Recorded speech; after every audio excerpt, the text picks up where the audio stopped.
Moi, ça me plaisait absolument pas. C'était la tenue vestimentaire des quartiers, c'est-à-dire survêtement, à l'aise, avec basket, donc Adidas, chamois, survêtement, taquini ou Lacoste. Et moi, ça me plaisait absolument pas du tout. Moi, j'ai décroché de tout ça. J'avais pris une trop grosse longueur d'avance. Hein. Dans les années 85 déjà, je m'habillais en haute couture. Je travaillais, j'étais ajusteur modiste, mais je me payais des fringues qui coûtaient 5000 balles, quoi. Trace, la culture streetwear. Fallait pas montrer qu'on venait d'un quartier, qu'on était pauvre. Fallait pas. Ah non, non. Ça veut dire qu'il fallait mettre un jean Levi's, c'est pas un jean du marché. Ah non. Fallait qu'on soit habillé comme les autres. Je sais qu'il y a des mamans qui travaillent pour acheter une paire de baskets Nike pour leurs gamins, pour pas qu'on monte du doigt en disant regarde. Non. Voilà, c'est pas grave, tu mangeras des pommes de terre, même si elles sont chères aujourd'hui. Tu mangeras des pommes de terre, mais tu auras tes baskets Nike. Déjà, ils regardent pas ce que tu as dans ton assiette. Ils regardent comment tu es habillé. Et en même temps, justement, ces marques-là, ces styles de vêtements-là qu'on choisissait pour pas paraître dans la difficulté sociale et tout ça, enfin, on choisissait en fait. Bah oui. Et cette marque-là, au final, elle finissait par représenter le milieu populaire. Oui. Parce que par exemple, Lacoste, moi je parle de Lacoste, parce qu'à notre époque c'était Lacoste, oui. Le fait d'avoir le Lacoste. Le Lacoste, au final, c'est devenu l'identité des mecs de quartier, le Lacoste. Il n'avait pas du tout envie au départ, hein, j'imagine, monsieur Lacoste, que ce soit le cas, mais du coup, c'est devenu ça. J'ai été un cliché, moi, j'ai tout suivi. Tout ce que tu peux voir. Non, mais de la banlieue, vraie banlieue, hein, tu vois, j'ai pas été dans la tectonique, mais j'ai été les jogos, les ensembles Lacoste. Moi, je m'habillais au marché, hein, tu vois. J'avais pas besoin d'aller plus loin que ça. Hein. Ma mère, elle m'a amené au marché de Vitry. Là-bas, il y avait des ceintures avec écrit 9-4 dessus. J'étais trop content, moi. Il y a une ceinture écrite. Alors, si je pouvais représenter de n'importe quelle manière, je pouvais représenter. En fait, ça liait, en fait. Tu vois, c'était un truc de rassemblement. On est habillés pareil, on est trucs. Il y avait les émos qui s'habillaient d'une manière, les gothiques qui s'habillaient d'une certaine manière. Et nous qui écoutions de la musique urbaine, du rap, on s'habillait avec le jogo, on relevait une des deux jambes. Tu vois, on relevait. Je sais pas pourquoi on faisait ça. On relevait. Je le fais encore des fois. Je te jure, des fois, je le fais par réflexe. Tu sais, t'as un jogging, c'est serré un peu en bas, et tu le relèves jusqu'en haut du mollet. Et ma mère, elle me demandait pourquoi. Je lui disais parce que ça me faisait un petit brin d'air, mais ça, je sais même pas pourquoi je le faisais par principe. Je relevais ça.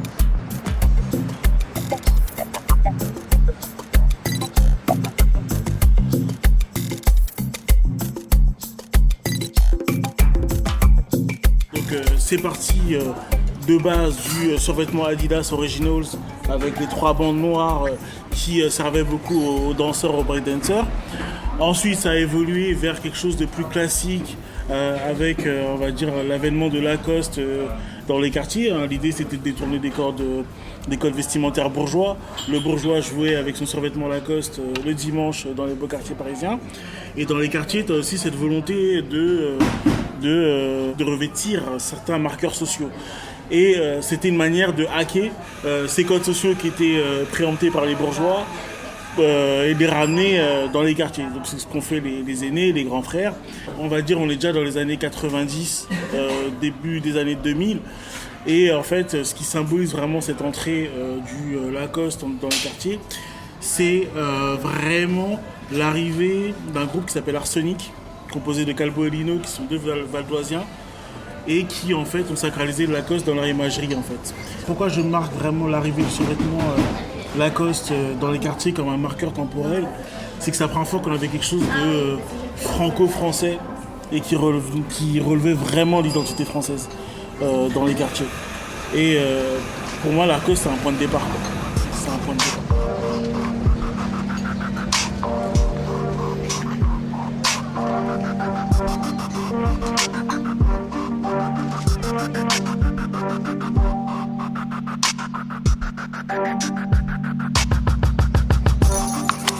Et tu as aussi, on va dire, beaucoup de rappeurs français qui, sous l'influence toujours outre-Atlantique, se mettent à créer leur propre marque de streetwear. Tu vois. Donc ça donne des marques comme Comate qui a été créé par Joey Star d'NTM, Bullrotwear, Kairaware, et tu as notamment aussi des entrepreneurs dans le textile comme Mohamed Dia ou Malamine Koné qui créent des marques vraiment à proprement dites de streetwear. Tu as Dia Collection et tu as Ernest qui sont un peu, on va dire, les fleurons du streetwear français. Il y a eu l'ère du m'as-tu vu, aujourd'hui c'est beaucoup de minimalisme aujourd'hui, peut-être qu'on en sort. Je veux dire, c'est qu'avant on avait les grosses chaînes, le rappeur dans les années 90-2000 c'est les grosses chaînes.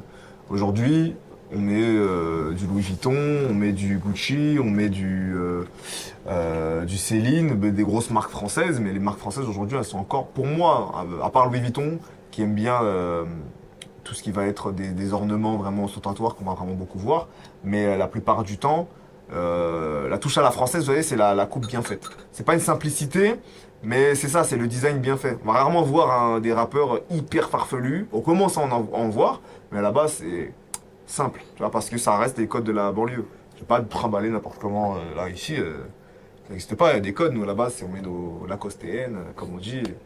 On vient full ensemble noir, voilà quoi, il y a des codes qui viennent de ça. Si vous regardez même les Londoniens, voilà, ils sont sous... Bon après là, ça c'est les codes un peu du banditisme. Mais c'est cagoule, c'est ensemble, vous voyez, il y a des marques maintenant Nike qui mettent des pulls et la capuche a un zip qui permet de faire une cagoule en entier, enfin c'est des trucs comme ça quoi.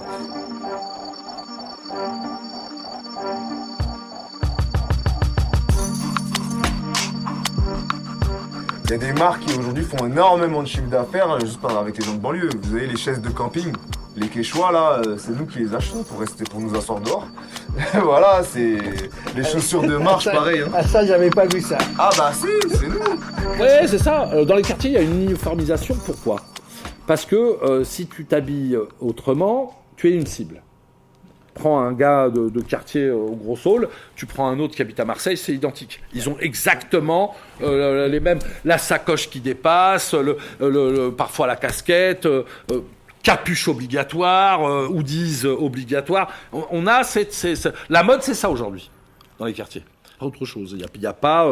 Aujourd'hui, si vous mettez des Converse, vous passez pour un bouffon. Vous mettez des Slim, vous passez pour un gay. Vous mettez des marques. Enfin, oui, il y a une uniformisation. Aujourd'hui, toutes les coiffures que tu regardes, un mec qui habite à Montreuil, un mec qui habite au Pré-Saint-Gervais, un mec qui habite à Pantin, un mec qui habite dans le 16e, un mec qui habite dans le truc, c'est toutes les mêmes. Taper, buzzcut, dégradé, et tout ça, c'est des coiffures qui viennent de la culture nord-américaine, qui viennent des ghettos américains. Tu regardes aujourd'hui les paires de chaussures que tout le monde porte, c'est du streetwear. Tu regardes aujourd'hui c'est vraiment la culture de la rue, elle a influencé le monde, mais à un point, pour moi, où... Enfin, c'est dingue, quoi. Et pour moi, c'est même plus que la culture de la rue, c'est vraiment la culture hip-hop qui a influencé le monde.